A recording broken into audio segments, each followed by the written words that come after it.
जो कि नतीजों के सीजन से पहले बैंक और एनबीएफसीज की बिजनेस अपडेट क्या कह रही है, अब तक किस तरह के बैंक्स और एनबीएफसीज के बिजनेस अपडेट्स आए हैं, तमाम डिटेल्स लेकर वरुण दुबे हमारे साथ जुड़ गए हैं। बताइएगा वरुण। पिक्चर तो एक बन रही है कि एनबीएफसीज के नतीजे जो है या फिर अपडेट जो है वो थोड़े ठीक ठाक लग रहे हैं।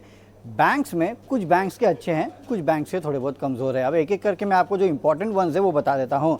सबसे पहले एनबीएफसी से शुरुआत करता हूँ तो बजाज फाइनेंस को आप दिखेगा AUM growth, deposit growth multi quarters low पे है, लेकिन ये कंपनी ने पहले ही बता दिया था कि FY26 में 24 से 25% की एयूएम ग्रोथ हम डिलीवर करेंगे और इस क्वार्टर का कंपनी ने जो अपडेट दिया है उसमें 25% की एयूएम ग्रोथ जो है वो कंपनी ने डिलीवर की है।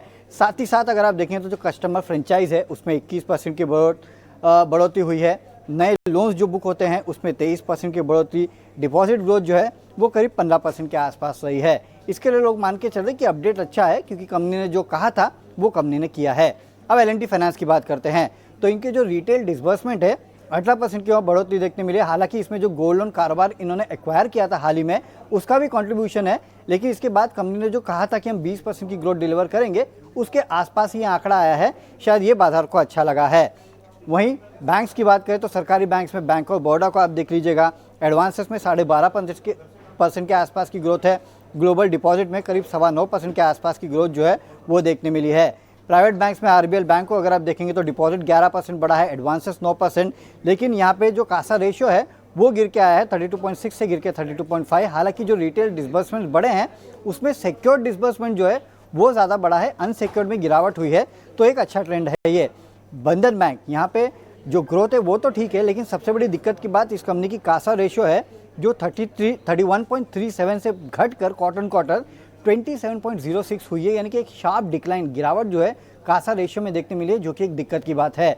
वहीं एचडीएफसी बैंक दिग्गज को अगर आप देखेंगे तो ओवरऑल एडवांसेस 6.5% बढ़े हैं, डिपॉजिट्स में 16% की बढ़ोतरी देखने मिली है। हालांकि कासा डिपॉजिट साल दर साल 8.5% बढ़ा है, लेकिन तिमाही दर तिमाही वहाँ पे थोड़ी बहुत गिरावट देखने मिली है। तो बैंक्स के अगर आप देखेंगे तो मिले जुले हैं, लेकिन एनबीएफसीज अब तक जो आए हैं खासकर बजाज फाइनेंस, L&T फाइनेंस अच्छे लग रहे हैं ओवरऑल क्वार्टरली अपडेट्स।